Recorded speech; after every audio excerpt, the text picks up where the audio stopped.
Hello everyone, আমি রঞ্জিত কুমার ঘোষ আর আপনারা দেখছেন রঞ্জিত মনিটর ইউটিউব চ্যানেল। ভিডিওটা যদি ভালো লাগে তাহলে অবশ্যই সাবস্ক্রাইব করবেন এবং বেশি বেশি শেয়ার করবেন।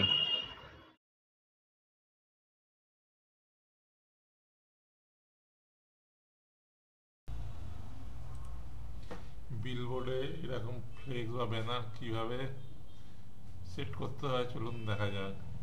আমি একটা নতুন পেজ নিয়ে নিচ্ছি।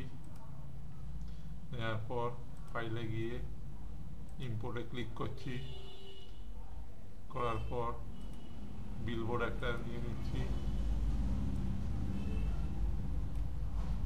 নিয়ে নেওয়ার পর আবার ইম্পোর্টে যাচ্ছি। একটা ফটো নিয়ে নিচ্ছি, ইম্পোর্ট করছি।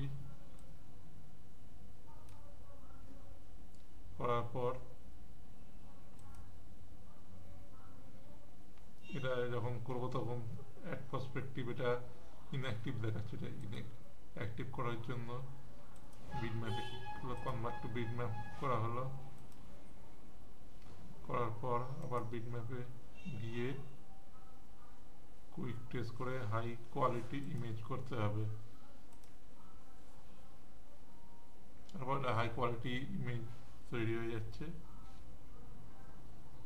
ওকে ক্লিক করতে হবে। তারপর এটাকে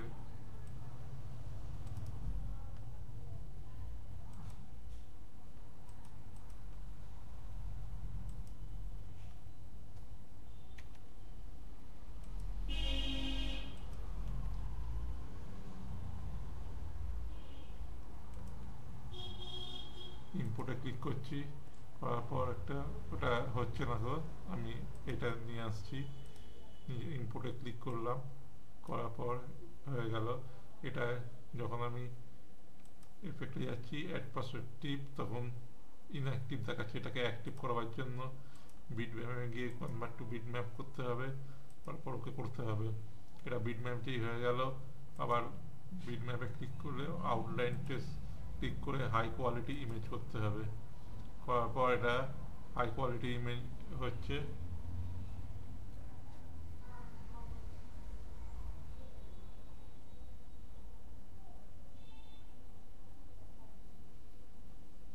ওকেতে ক্লিক করলাম।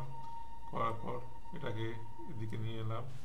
নিয়ে আসার পর এফেক্টে ক্লিক করলে দেখুন অ্যাড পার্সপেক্টিভ এটা অ্যাক্টিভ দেখাচ্ছে, আর এটা করলে এটা অ্যাক্টিভ দেখাচ্ছে না, হাইড দেখাচ্ছে। তাহলে আমি এটাকে নিয়ে যাচ্ছি, নিয়ে গিয়ে এফেক্টে ক্লিক করে অ্যাড পার্সপেক্টিভে ক্লিক করছি। করার পর এটাকে এখানে নিয়ে যাচ্ছি, এটাকে এই কোণাতে নিয়ে যাচ্ছি।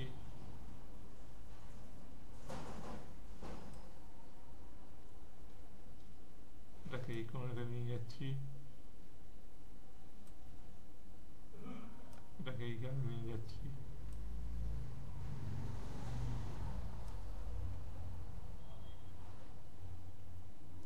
এটাকে